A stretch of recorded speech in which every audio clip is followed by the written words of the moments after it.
Ok, pessoal? Agora dando continuidade nessa segunda videoaula do curso livre de condições de trabalho docente, vamos tratar especificamente dos estudos sobre condições de trabalho docente internacionais, tá? Importante deixar claro que a relação entre as condições de trabalho e seus riscos para a saúde não são recentes. Existem registros na Grécia Antiga de que o pai da medicina, e aí a estátua dele, Hipócrates, já estudava sobre as doenças que o contato com o chumbo causava nos mineradores. Porém, só depois de meados do século passado, século XX, que as pesquisas sobre carga de trabalho e as relações com doenças ocupacionais ganharam maior intensidade e entraram nas agendas políticas mundiais. De acordo com a Declaração Universal dos Direitos Humanos, o artigo 23 diz o seguinte: todo ser humano tem direito ao trabalho, à livre escolha de emprego, a condições justas e favoráveis de trabalho e à proteção contra o desemprego. Todo ser humano, sem qualquer distinção, tem direito a igual remuneração por igual trabalho. Todo ser humano que trabalha tem direito a uma remuneração justa e satisfatória que lhe assegure, assim como a sua família, uma existência compatível com a dignidade humana e a que se acrescentarão, se necessário, outros meios de proteção social. Todo ser humano tem direito a organizar sindicatos e a neles ingressar para a proteção de seus interesses. A Declaração Universal dos Direitos Humanos coloca o trabalho como um direito inegociável, o direito ao trabalho como um direito de sobrevivência. Iniciando sobre os estudos a respeito de condições de trabalho em vários locais do mundo, as pesquisas sobre condição de trabalho dos professores não são recentes e estão crescendo a cada dia que passa. Os primeiros estudos relacionados ao tema datam do final dos anos 50 do século XX na França. A partir dos anos 70, as pesquisas se ampliaram em número e tamanho, juntando muitas variáveis ou comparando cidades, estados e até países. Todo esse arcabouço acadêmico teórico é um importante instrumento de contraponto à deterioração sistemática das condições de trabalho docente. Alguns estudos realizados em vários países do mundo trazem um panorama dos desafios e possibilidades que permeiam as pesquisas sobre o tema em diferentes culturas, expondo indiretamente como várias nações tratam a educação em seus diversos aspectos. Em 2005, foi publicado um grande estudo latino-americano que objetivou investigar as condições de trabalho e a saúde docente em 6 países: Argentina, Chile, Equador, México, Peru e Uruguai. A pesquisa foi coordenada pela Unesco, através de seu Escritório Regional de Educação para a América Latina e o Caribe, e reuniu o grupo de pesquisadores dos 6 países participantes. Os dados foram coletados através de um questionário com 161 perguntas de múltipla escolha, uma entrevista estruturada aplicada à direção das escolas e uma visita de observação aplicando um checklist feito especialmente para esse estudo. Foram selecionadas um mínimo de 6 escolas públicas com mais de 500 alunos em localidades urbanas de níveis socioeconômicos diferentes, dentro de cada cidade selecionada: Rosário para a Argentina, Santiago para o Chile, Quito para o Equador, Guanajuato no México, Lima no Peru e Montevideo, Uruguai. Os resultados apontaram que existem muitas proximidades entre os países analisados que permitiram observar algumas tendências que, dadas similaridades, é provável que sejam comuns a toda a América Latina. Entre as similaridades, é possível destacar que os professores e professoras destinam grande quantidade do seu tempo no trabalho, o que, aliado a pouco tempo de descanso e a carga horária de atividades excessivas que eles levam para casa, interferem diretamente no lazer, no contexto familiar e, infelizmente, é uma situação já naturalizada, assumida como algo comum da profissão e, consequentemente, acaba não sendo questionado. Outro elemento é a infraestrutura, considerada insatisfatória na maioria das vezes, sem espaço para os professores descansarem ou prepararem as aulas. E, em casos extremos, apareceram casos até de falta de banheiro. No incrível contraste com o resto do continente americano, temos o estudo de Bastos, que analisou o sistema educacional de Cuba, através de análise bibliográfica e documental. Foi constatado pelo Banco Mundial que Cuba, em 2010, foi o país que mais investiu em educação, um valor na ordem de 12,8% do produto interno bruto, à frente de países como Dinamarca e Estados Unidos. Ainda segundo o pesquisador, isso influencia diretamente nas condições de trabalho dos professores, refletidas na formação continuada permanente, além do próprio prestígio social que a profissão é tida no país, o que acaba atraindo os melhores estudantes para a carreira. O salário, apesar de baixo, por conta da própria situação socioeconômica e geopolítica da ilha, é semelhante ao que se paga nas outras profissões. Entretanto, o mesmo pesquisador explica que cada vez mais o sistema educacional cubano é atacado por conta das pressões dos organismos internacionais para a reestruturação da economia, baseado nas diretrizes do Fundo Monetário Internacional, o FMI, que visa privatizações e redução drástica dos gastos sociais impostos aos países da América Latina, países da África e leste europeu. Falando em África, uma situação semelhante também foi encontrada no estudo de Tó 2017, que analisou as condições de vida e de trabalho dos professores das escolas primárias públicas da Costa do Marfim. Através de uma pesquisa documental, o autor analisou a situação de precariedade da profissão docente nesse país, assim como a atuação de diferentes instituições, como governos, sindicatos, ONGs, etc., no sentido de enfrentamento dessa situação. O autor afirma que uma série de reformas internacionais atrapalharam o desenvolvimento educacional da população na África subsaariana, e especialmente na Costa do Marfim, o que levou à deterioração da profissão docente.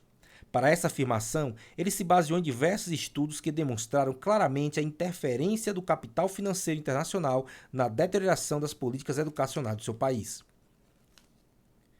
Ainda no continente africano, temos a pesquisa de Boku, 2017, que em sua tese de doutorado fez uma análise da situação dos professores dos ensinos primários e secundários, traçando um comparativo entre dois países vizinhos, a República do Congo e a República Democrática do Congo. Foram entrevistados 103 professores nas duas capitais que estão geograficamente próximas, mas que apresentam diferentes sistemas educacionais, por conta da colonização, já que a República do Congo se baseia no sistema francês e a República Democrática do Congo se baseia no sistema belga. Apesar disso, foi possível observar uma série de semelhanças no que diz respeito à precarização docente, em especial a falta de recursos governamentais de ambos os países, que garantem investimentos para todos os níveis de ensino, além de uma falta de consciência sobre a preservação do patrimônio e insuficiência do mobiliário das escolas. A situação se agrava também com a própria falta de prestígio que a profissão docente atravessa, o que acaba por desencorajar os jovens a seguirem a carreira, já que os professores que ainda se mantêm na profissão frequentemente enfrentam não só as dificuldades do próprio trabalho, mas por conta de uma remuneração ruim, também têm problemas de manutenção da dignidade e até da sobrevivência. Por fim, os professores congoleses de ambos os países destacam um compromisso com a profissão, apesar da precariedade, mas também exigem uma melhor formação, melhor remuneração, políticas públicas mais transparentes e maiores investimentos, a fim de resgatar a própria identidade docente e sua importância perante as suas respectivas sociedades. Na Europa, vários estudos sobre condições de trabalho vêm sendo feitos. Tanto os países membros e não membros da Comunidade Europeia, os órgãos governamentais de classe e os pesquisadores de diversas universidades do Velho Continente estudaram sobre o tema, suas variáveis e suas implicações com mais intensidade nos últimos 15 anos. O relatório de Galgoxi e Glasner, 2008, apresenta os resultados de um estudo sobre o salário dos professores na Europa, promovido pela Educação Internacional do Comitê Sindical Europeu para a Educação e conduzido pelo Departamento de Pesquisa do Instituto Sindical Europeu. O objetivo foi fornecer dados sobre o salário dos professores e avaliar as tendências da remuneração e das condições de trabalho dos professores do ponto de vista dos sindicatos docentes em toda a Europa. Os dados do estudo baseiam-se num questionário distribuído a todas as organizações sindicais que representam os professores a nível nacional. Participaram do estudo 27 Estados-membros da União Europeia, além da Escócia, como parte do Reino Unido, Turquia, Islândia, Albânia, Montenegro, Rússia e Geórgia. Os dados demonstraram que a diferença salarial entre os professores no decurso de sua carreira mostrou uma grande variedade entre as nações, mas nenhuma característica específica atribuível à localização geográfica ou grupo de países. Para os professores da escola primária início de carreira, o salário mensal mais elevado foi observado na Dinamarca, que é quase 14 vezes superior ao da Bulgária. Os professores do ensino primário em geral ganham mais do que o salário mínimo nacional. Por outro lado, os professores do ensino primário na Rússia, Turquia, Sérvia e Malta recebem salários mais de 3 vezes o mínimo nacional. Áustria, Países Baixos, Portugal, Hungria e Chipre foram os países que apresentaram as maiores diferenças salariais entre os professores de início e fim de carreira. Em contrapartida, os países com as menores diferenças salariais nas diferentes fases de carreira foram encontrados na Finlândia, Escócia, Letônia e Sérvia.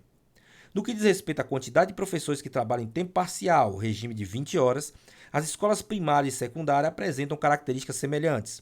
Para a maioria dos países pesquisados, o percentual docente que atuou em tempo parcial foi inferior a 20%. A escassez de professores foi identificada como um problema importante, pois foi constatado que metade de todas as escolas públicas sofre com esse problema. Na maioria dos casos, a falta de professores foi percebida como consequência para salários mais baixos e condições de trabalho menos atrativas, quando comparado com outras profissões. Entretanto, Países Baixos, Dinamarca e Lituânia culparam a mudança demográfica, pois nesse país é muito elevada a proporção de professores perto da aposentadoria. No caso da Islândia, a escassez ocorre pelo motivo contrário, pois o crescimento da população gerou a necessidade de professores qualificados. No caso de Geórgia, Letônia, Lituânia e Polônia, a migração foi o principal motivo. Mais recentemente, em 2013, a Federação Sectorial Estatal da União Geral dos Trabalhadores, da Espanha, produziu um relatório utilizando dados obtidos no documento Principais Fatos sobre Professores e Gestão Escolar na Europa, edição 2013, produzido pela Rede Espanhola de Informação sobre Educação, e o documento da Organização para a Cooperação e Desenvolvimento Econômico, intitulado Panoramas da Educação, Indicadores da OCDE 2013. O objetivo do relatório foi comparar a carga horária de trabalho dos professores espanhóis com outros 31 países europeus.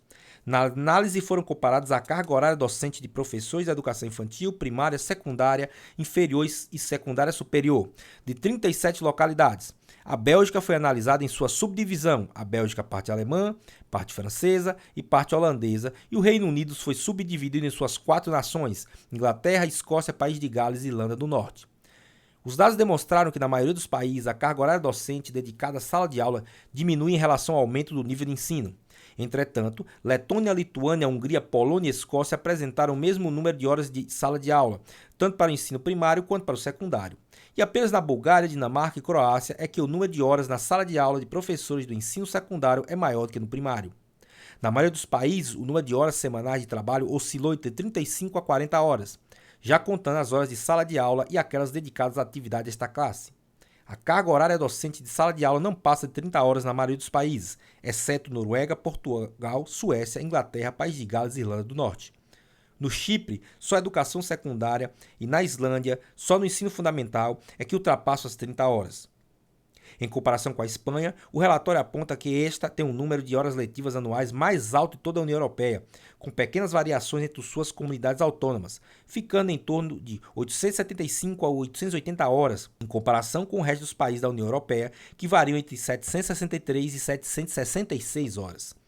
Apesar disso, o total de dias letivos anuais na Espanha, que varia entre 175 a 179, a depender do local do país, é menor que a média da União Europeia, que fica em torno de 182 na educação primária e 181 dias na secundária. Os dados permitiram afirmar que os professores espanhóis dedicam mais horas com os alunos diretamente e menos para a preparação de aulas e com sua formação que os docentes de outros países da Europa. Na América Anglo-Saxônica, Estados Unidos e Canadá, temos o estudo desenvolvido pelo Dr. Eric Hirsch e seus colaboradores, chamado de Pesquisa sobre Condições de Trabalho Docente na Carolina do Norte, que gerou um grande banco de dados, contemplando uma série de variáveis que puderam ser usadas em teses de doutorado e artigos acadêmicos de muitos pesquisadores de diferentes universidades do país. A primeira vez que o questionário foi utilizado ocorreu durante o ano letivo 2001 e 2002. Essa pesquisa originalmente foi aplicada a todos os professores e educadores que trabalhavam nas escolas públicas do estado da Carolina do Norte. Desde o início, pelo menos 15 estados americanos e 2 grandes distritos escolares dos Estados Unidos aderiram ao estudo, aplicando versões modificadas do questionário em seus trabalhos e escolas para medir a percepção dos professores sobre as condições de trabalho. As localidades que aplicaram versões modificadas do questionário a partir de 2010 incluem os estados do Alabama, Arizona, Califórnia, Colorado, Geórgia, Illinois, Kansas, Maine, Maryland, Massachusetts, Ohio, Carolina do Sul, Vermont, Virgínia e Virgínia Ocidental, assim como os grandes distritos escolares urbanos do Condado de Clark, estado de Nevada, e o Condado de Fairfax, no estado da Virgínia. A razão para a expansão do número de pesquisas referente às condições de trabalho dos professores, para além das fronteiras da Carolina do Norte, surgindo em outros estados e nos grandes distritos escolares de todo o país, é o efeito direto que as condições de trabalho têm, tanto no que diz respeito aos problemas do professor e, consequentemente, sua permanência do trabalho, quanto ao desenvolvimento educacional do aluno, já que a maioria apresentou queixas em relação à formação continuada, pedindo maiores condições de trabalho e também a diminuição da rotatividade dos docentes. Docentes e gestores também divergiram no que diz respeito às condições de trabalho. Enquanto os gestores achavam que as condições eram satisfatórias, os docentes apresentavam uma série de problemas que demonstravam que as condições de trabalho não eram como os gestores pensavam. Ainda na América do Norte, um pouco mais acima no Canadá, Tourini, em 2017, em sua tese de doutorado, objetivou em identificar todas as medidas de apoio e as sugestões mais relatadas por 223 professores do ensino fundamental de Quebec, a mais extensa e segunda mais populosa província do Canadá, a fim de propor caminhos de melhoria para suas condições de trabalho. Os resultados revelaram que as sugestões mais frequentemente desejadas pelos docentes foram uma melhor formação profissional, principalmente para atuar com alunos com necessidades especiais, diminuindo o número de alunos na sala de aula, principalmente menos alunos com necessidades variadas, aumento de recursos especializados, com profissionais de apoio para ajudar alunos e professores, aumento das práticas colaborativas, o que é uma maneira de apoiar uns aos outros e se beneficiar da perspectiva e habilidades de outros membros da equipe, e finalmente mais autonomia e maiores recursos financeiros. Por fim, a autora sugere que os outros atores da escola, que direto ou indiretamente estão envolvidos com as condições de trabalho dos professores, também devam ser ouvidos e até estimulados a conhecerem a situação das condições de trabalho docente. No Brasil, a literatura sobre condições de trabalho docente, outrora pequena e até inexistente, vem crescendo muito nos últimos anos e já demonstra possuir atualmente uma quantidade significativa de trabalhos publicados. Além disso, a variedade de enfoques dentro do objeto de estudo, como os aspectos relacionados à saúde docente, estrutura física e condições salariais, são os que mais chamam a atenção dos pesquisadores. Vários grupos de pesquisa, como o Gestrado da Universidade Federal de Minas Gerais, além de revistas e periódicos, como a Revista Brasileira de Medicina do Trabalho, fomentam diversos estudos no Brasil a respeito das condições de trabalho docente, analisando diversas características. Bem, pessoal, ficamos por aqui. Quero que vocês leiam os 2 artigos propostos do bloco 2 e façam um questionário de avaliação. Até a próxima. Tchau, tchau.